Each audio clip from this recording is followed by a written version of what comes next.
Assalamualaikum warahmatullahi wabarakatuh. Kembali lagi dengan pembelajaran online metode pencarian informasi. Kali ini dengan saya Esti Putri Anugrah. Topik materi kita hari ini terkait dengan evaluating information different types of source. Oke, ketika kita sudah mendapatkan informasi yang kita inginkan, itu pasti jumlahnya ada banyak. Namun apakah informasi itu langsung dapat kita gunakan? Jawabannya belum tentu. Yang perlu kita lakukan yakni melakukan evaluasi pada informasi yang sudah kita temukan. Oke, misalnya yang pertama ini adalah buku. Oke, bagaimana kita mengevaluasi buku itu sehingga buku itu dapat kita gunakan sebagai sumber informasi? Yang pertama, kita memeriksa terlebih dahulu kredensial dari penulis. Apakah penulis ini sering menerbitkan buku, menulis buku. Kemudian kita juga bisa melihat dari siapa penerbitnya. Apakah penerbit ini penerbit yang ternama, yang sudah menerbitkan banyak buku, dan juga tanggal penerbitan. Semakin terkini tanggal penerbitan, maka buku itu bisa kita anggap berkualitas. Nah, kalau kita bingung bagaimana menentukan buku itu berkualitas, kita dapat menggunakan OPEC untuk menentukan apakah buku itu berkualitas atau tidak.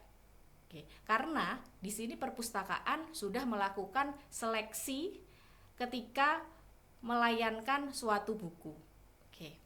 Selanjutnya, kita mendapatkan atau memperoleh sumber informasi berupa artikel. Apakah artikel ini bisa langsung kita gunakan? Kita perlu cek.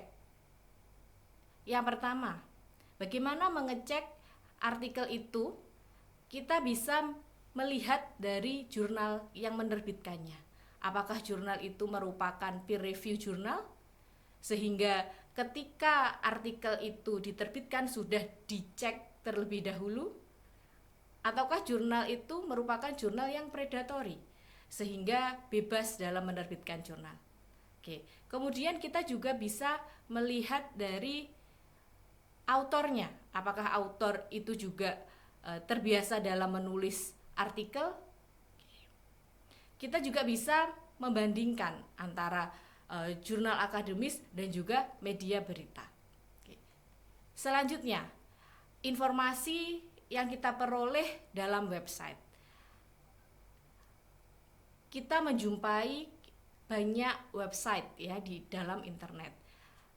Kita tidak bisa langsung serta-merta menggunakan website itu sebagai sumber informasi. Kita perlu cek domainnya. Apakah itu edu, gov, id, ACID dan lain sebagainya. Karena alamat domain itu menentukan siapa yang menuliskan atau menerbitkan website itu, yang membuat website itu. Kita perlu membandingkan ketika website yang dibuat oleh pribadi dan juga website yang dibuat oleh institusi, misalnya kementerian dan lain sebagainya. Tentu pasti akan berbeda di antara keduanya. Oke. Kemudian kita juga tidak jarang menemukan informasi, sumber informasi melalui multimedia. Oke, kita di dalam YouTube menjumpai podcast-podcast dengan jumlah yang sangat banyak. Perlu kita pilih ya ketika menjadikan sumber informasi itu sebagai referensi kita.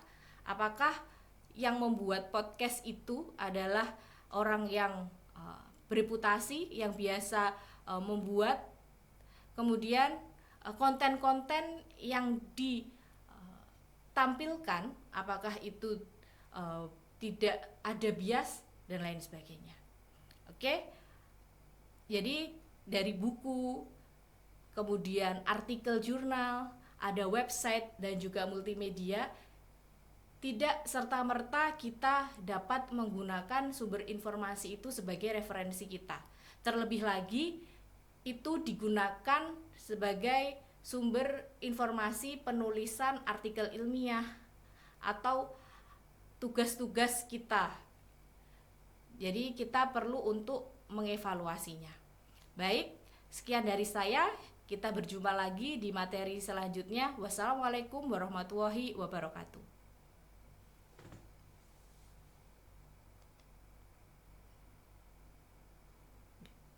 Sudah, Bu.